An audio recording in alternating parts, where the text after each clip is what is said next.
வெளிநாட்டு வாழ்க்கை பாகம் 2. சென்ற பகுதியில் நம்ம பார்த்தது போல் சாப்பாடு, பலர் வீட்டு சாப்பாடு எல்லாம் மரத்தடியில் கீழே கோந்து சாப்பிட்ட காலங்கள் மிகவும் மகிழ்ச்சியான தருணங்கள். இந்த 2 மணி நேரம் கேப்பில் எத்தனை மகிழ்ச்சிகள். சாப்பாடு முடிச்சோடனே ஆச்சிட்ட விளக்காரி தீனு, அதை முடித்தோடனே ஐஸ்கிரீம், குச்சி ஐஸ் விற்பாங்க, பெப்சிகோலா ஐஸ் விற்பாங்க. அந்த ஐஸ்லாம் வாங்கி சாப்பிடும்போது கலர் கலராக இருக்கும். கலர் மட்டும் இல்லாமல் ஃப்ளேவர்ஸ் பல விதமான டேஸ்ட்டுக்குள்ளே எதுவும் வச்சுருப்பாங்க. சாப்பிடும்போது சட்டையில் ஊற்றி, வெள்ளை சட்டையில் கலர் கலராக எத்தனை இன்பங்கள்.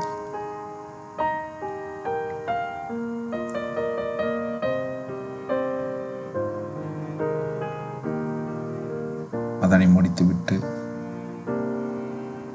ஸ்கூல் கிரவுண்டுக்கு இன்னும் வந்தாக்கா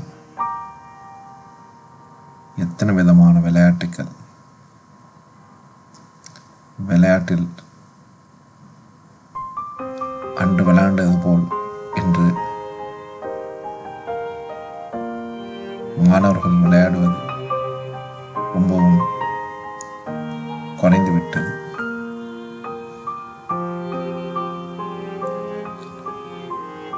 திருடன் போலீஸ் விளையாட்டுன்னு விளையாடுவாங்க.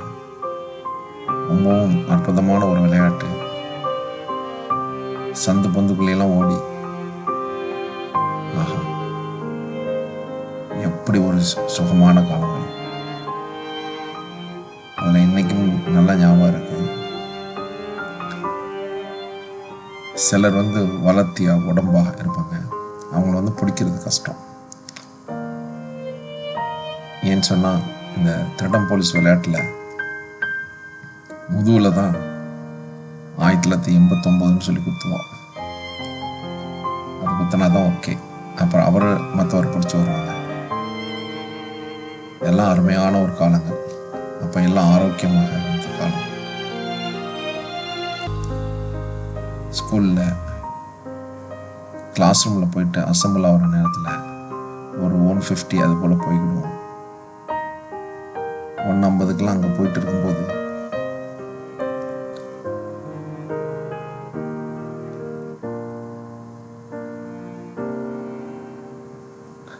அந்த பெஞ்சில் உட்காந்துக்கிட்டு ஃப்ரண்ட்டில் 2 சைடில் 2 ஆட்கள் உட்காந்துக்கிட்டு செவத்தில் காலை வச்சுக்கிட்டு நடுவில் உள்ள ஆட்களெல்லாம் நண்பர்களை அப்படியே நெருக்கி தள்ளுவாங்க. ரொம்ப அருமையாக இருக்கும். நம்ம படித்த காலத்தில் பெஞ்ச் மர பெஞ்சு தான். சில நேரத்துக்கு அந்த ஸ்ராய் கொஞ்சம் தூக்கியிருக்கும். பசங்களோட ஏதாச்சும் நோண்டி வச்சுட்டு போனோம். அப்போ அது தூக்கியிருக்கும். அது காலில் குத்திடும். ஆஹா, எத்தனை விதமான சுகங்கள். பிடிச்சி தள்ளுவானுள்ளே பார்க்கணும். அப்பா, இந்த செல்லு ஒரு பக்கம், அந்த செல்லு ஒரு பக்கம். அந்த காலகட்டங்கள்லாம் இப்போல்லாம் சான்ஸே இல்லை. அதுபோல் அனுபவங்கள் நினைத்தாலே ரொம்ப சந்தோஷமாக இருக்குது. இப்போ உள்ள காலகட்டங்களில்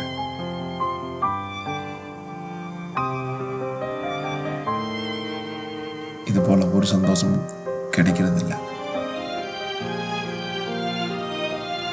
அதனை தொடர்ந்து கிளாஸ் ஆரம்பித்து விடும்.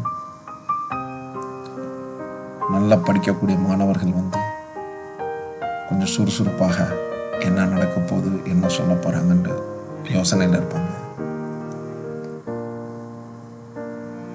ஆவரேஜாக உள்ள ஸ்டூடெண்ட்ஸ் அப்படி ஐயோ கிளாஸ் ஆரம்பிக்குது, என்னடா பண்ணுறதுன்னு தெரியாமல் கண்ணை கசக்கிட்டு வந்துருப்பாங்க. ஒரு கூட்டம் வயிற்றில் நல்லா சாப்பிட்டு முடிச்சு தூக்கம். பொதுவாகவே 2 மணின்னு சொன்னாலே ஒரு தூக்கம் தன்னறியாமலே வரும். அந்த தூக்கத்தோடு அப்படியே கண்ணை கட்டிக்கிட்டு இருக்கும். அப்படி ஒரு நேரத்தில் தூக்கத்தையும் கட்டுப்படுத்தி கிளாஸையும் கவனித்து ஆஹா எத்தனை எத்தனை தருணங்கள் தாண்டி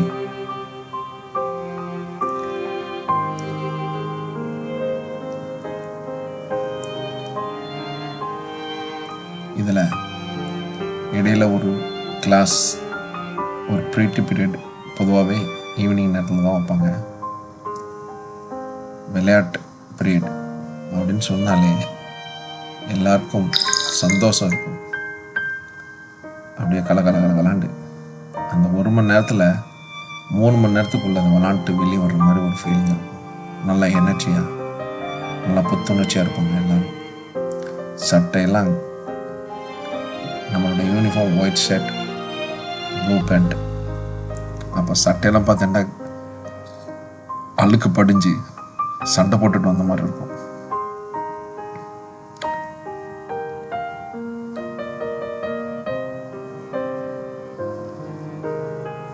அதை முடிச்சுட்டு ஸ்கூலுக்கு விட்டுற நேரம் வந்துடும். பெல் அடிப்பாங்க.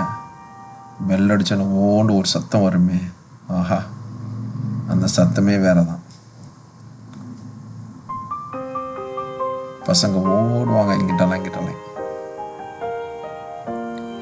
எல்லாம் ஓடி ஒரு குரூப்பு அப்படியே நின்று பேசிகிட்டு இருக்கும். மெதுவாக காலத்தை கடத்திக்கிட்டு அப்படியே இன்றைக்கி நடந்த கிளாஸில் நடந்த எல்லா விஷயத்தையும் அப்படியே பேசிகிட்டு இருக்காங்க.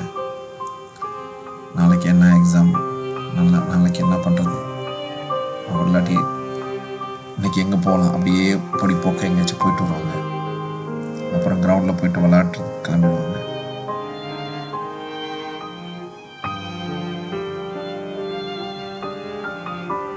எல்லாமே கனவு கண்டது போலவே நம்ம வாழ்க்கையும் நகர்ந்து கொண்டு சென்றுக்கிட்டே இருக்கும்.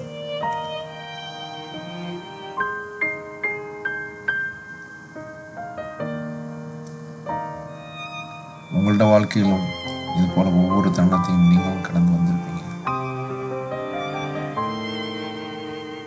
நீங்கள் ஸ்கூல் பருவத்திலே இப்பொழுது இருந்தால் நீங்களும் கடைப்பிடிக்க, அதில் எந்த ஒரு மாற்று கருத்தும் இருக்காது.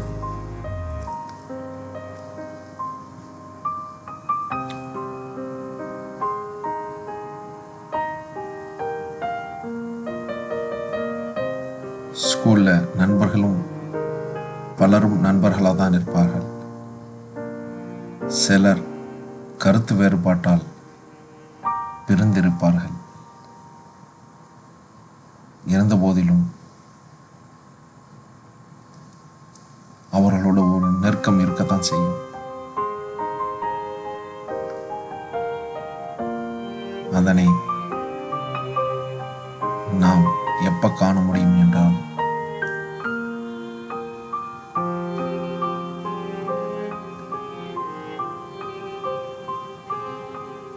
அவர் நம்மளை விட்டு பிரிந்து செல்லும் போது, அவர் வேற ஒரு ஸ்கூல்ல நம்மளை விட்டு பிரிஞ்சுட்டு வேற ஒரு ஸ்கூல்ல போய் சேர போறோம்னு சொன்னாக்கா அந்த அன்னைக்கு தெரியும் இருவருக்குள்ள நட்புடைய ஆழம் எந்த அளவுக்கு இருந்தது என்று. யாருமே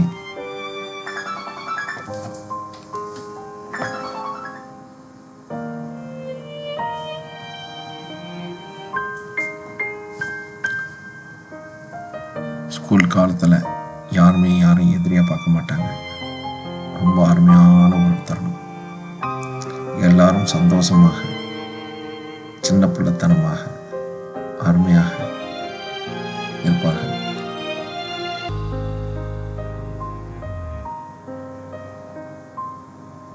மீண்டும் அடுத்த வாரம் தொடரும்.